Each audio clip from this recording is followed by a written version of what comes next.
Okay, again, we will check the shear strength of a W14 by 90, and we don't have web stiffeners. Okay, since we don't have web stiffeners, we will determine if this will fall under case 1 or under case 2.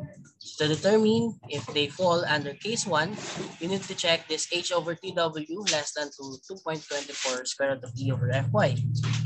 Okay. So your H over TW, so basically just check the width to thickness ratio of W14 by 90. Or if I give the dimensions, so if I give the dimensions, you will come up to this H over TW, which is 25.9. So don't worry about this one. This is very basic. Okay, so this is a simple width to thickness ratio. Okay, then the web area. So what is the web area? The web area is D times W. Your D is 14, your TW is 14, 0.44. So don't worry again this time, this is a dimension of W14 by 90. So therefore, your area of the web is 6.16. Okay, so this is your D, this is your TW. Okay, so we will check if our H over TW is greater than or less than 2.24 square root of E over Fy. So 2.24 square root of 29,000, I don't put what Fy will be used. So I will be using Fy, which is 50 KSI. Okay, so again, you have here 54. So therefore, since H over TW is less than 2.24 square root of E over Fy, okay, this will fall under case 1. And under case 1, your CV is equals to 1.0. Your phi factor in shear is 1.0. And your omega factor for VS equals to 1.5. Right? So this one falls under this category, this case 1. Okay. So to solve for the nominal strength, okay, is 0.6 Fy AWCV. So 0.6 times Fy, which is 50, AW, which is the area of the web, or D times W, that is 6.16. Your CV is 1.0. Therefore, you have 184.8 kips. Okay. So determining the resistance factor, since the resistance factor under case 1 is 1.0, therefore the ultimate shear strength in LRFD is 185 kips. So this will be your example problem. So this will be an example problem under case 1. So you just basically determine which is if it falls under case 1 or if it falls under case 2. So additional problem, what if based on ASD? So based on ASD, your VA is equals to Vn divided by omega V. So therefore, your Vn, which is 184.8, divided by factor 1.5,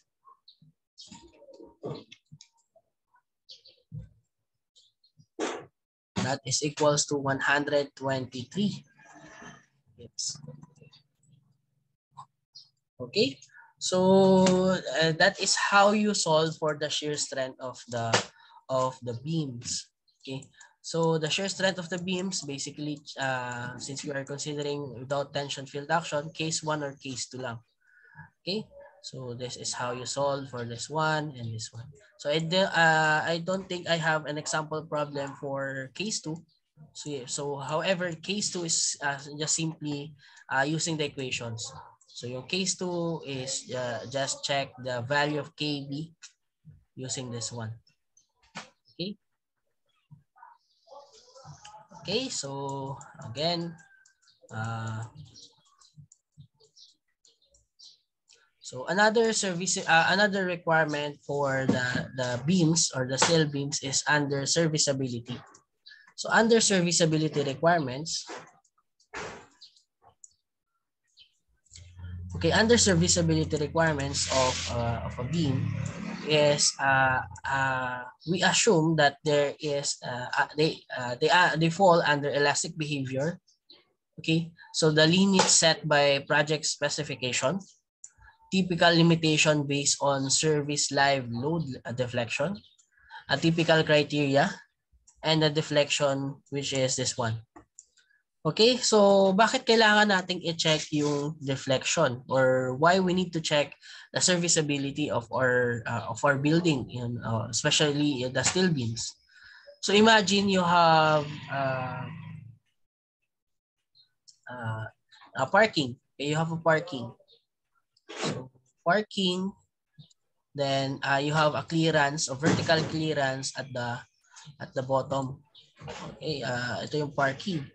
So you have a vertical clearance restricted by the floor. Yan, yung restricted yung floor. Okay. So what if you don't consider the deflection of your steel beam? Okay, you don't consider the deflection of your steel beam, and what happened if there is a load at the top of your beam, load at the top of your beam, you don't consider deflection. So, nangyari sa beam mo, nag-deflect ng ganito. Okay, so this a very large deflection, and the vertical clearance of your parking lot is now changed to small vertical clearance. So what will happen if you have a very large truck, okay, na dadaan dito sa iyong sa parking, okay, a large truck that will cross in your parking area. Okay, so maybe that will cause an accident. Okay, so another case that we need to consider in why we need to consider the deflection is what if, okay, what if you have okay, what if you have a mirror? Okay, you have a mirror. Okay.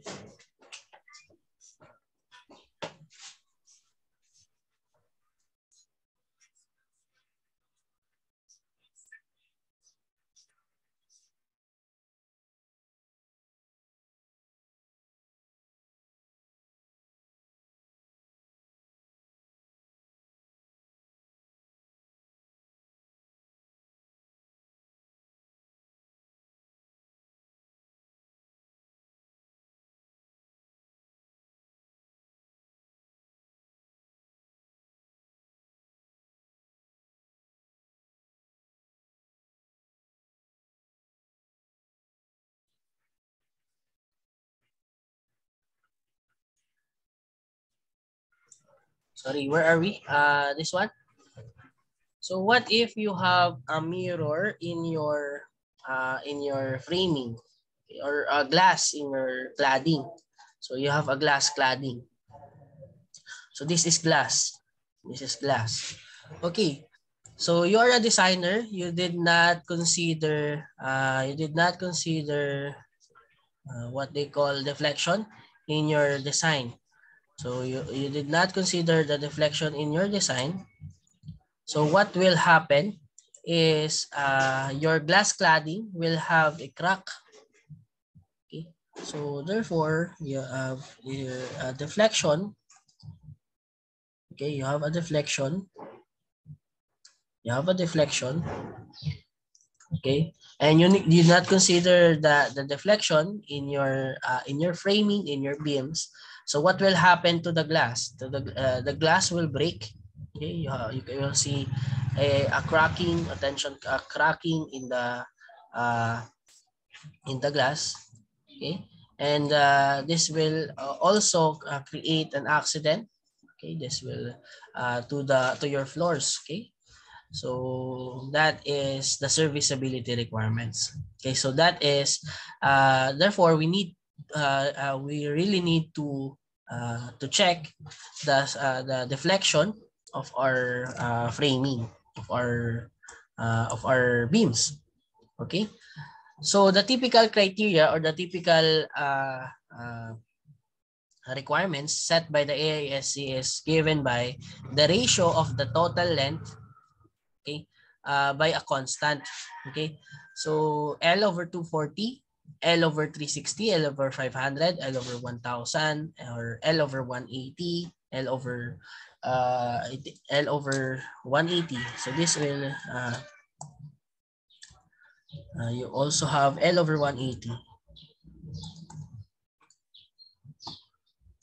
Okay, so the constant depends on what is needed in your framing, or ano yung requirements dun sa floors na yon. Okay, so what if you really can change your beam? Okay, you really can change your beams dimensions since restricted siya, based on the architectural requirements. Okay, so there is another way of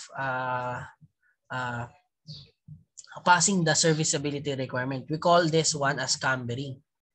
Cambering. Okay, so this cambering is basically lifting up your deflected beam. Okay, so lifting off your deflected beam. So for example, your beam without camber is this one. Then after applying a load, you have a deflection delta, this one. So this will result to the deflection, maybe comes from the dead load and live loads. So this will affect the slab and feet of non-structural components under this beam. Okay, so using this cambering method, okay, so you will lift up your beam,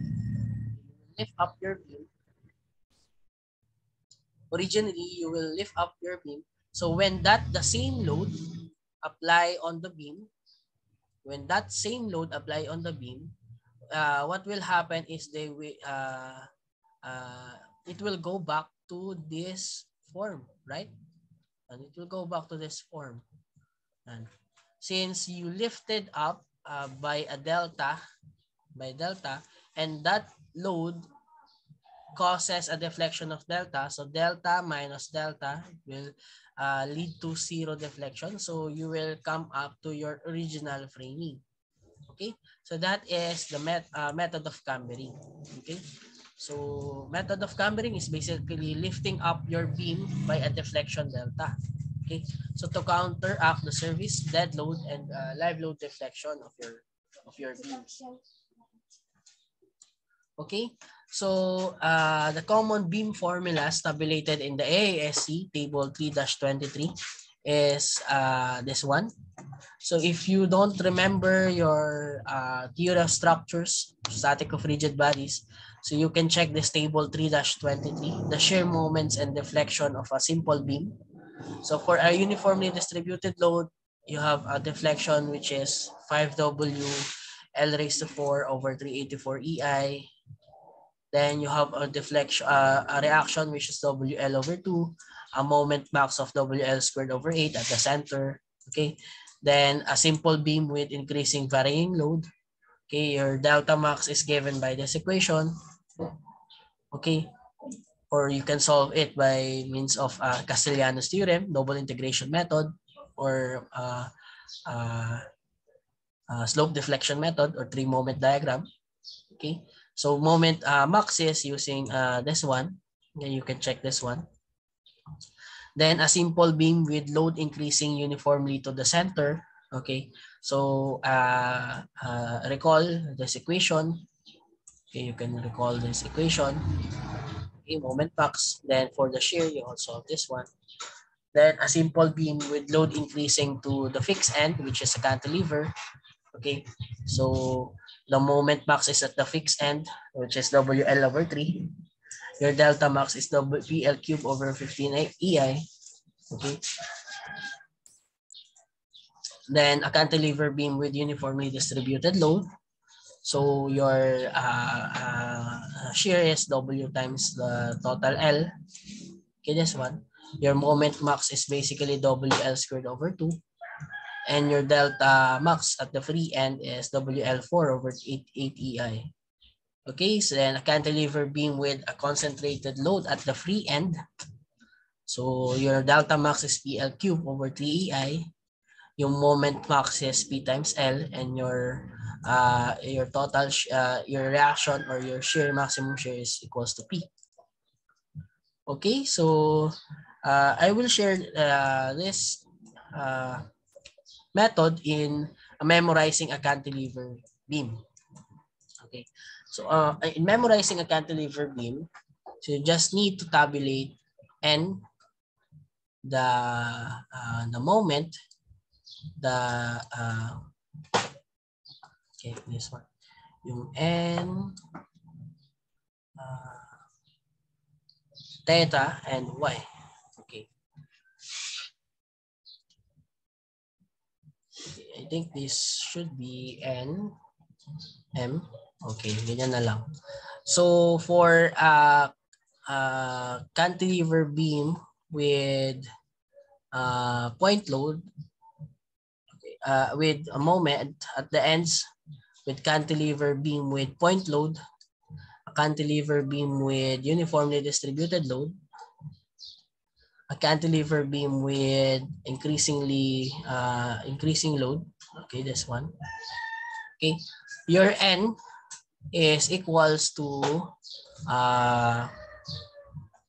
-1, 0. This is the degrees, degree of this is N, 1, and 2.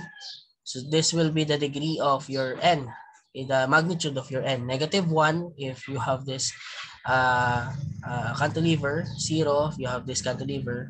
Okay, this one. Okay, then the moment.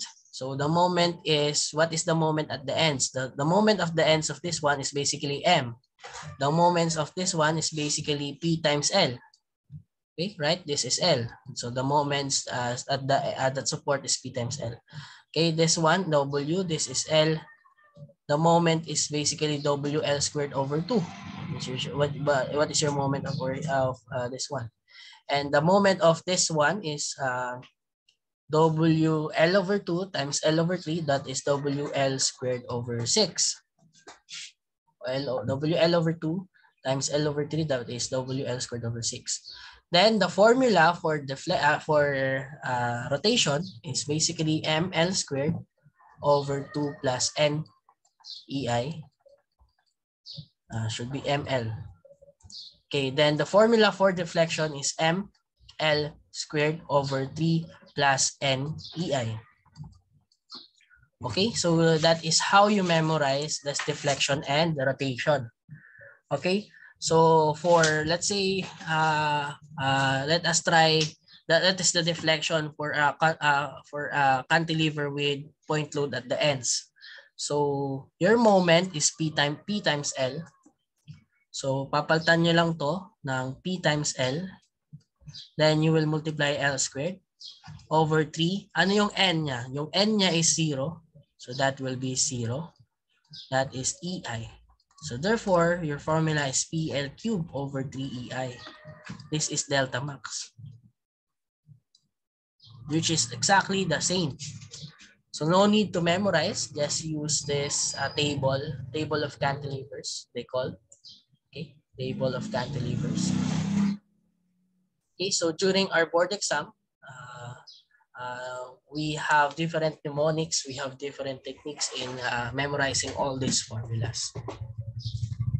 Okay, so this is very helpful in your exams, in your board exams, and also your Corel in your special topics. Okay, so again, just substitute lang yung M, kung ano yung mga M mo dito. Okay, then your L. So that's it. Okay, so any more questions?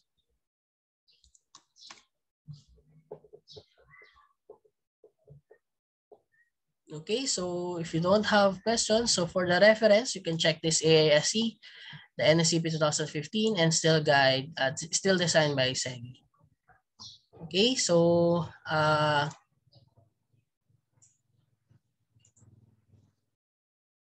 No. Ask ko lang class if available ba kayo on Thursday 2:30 to 4?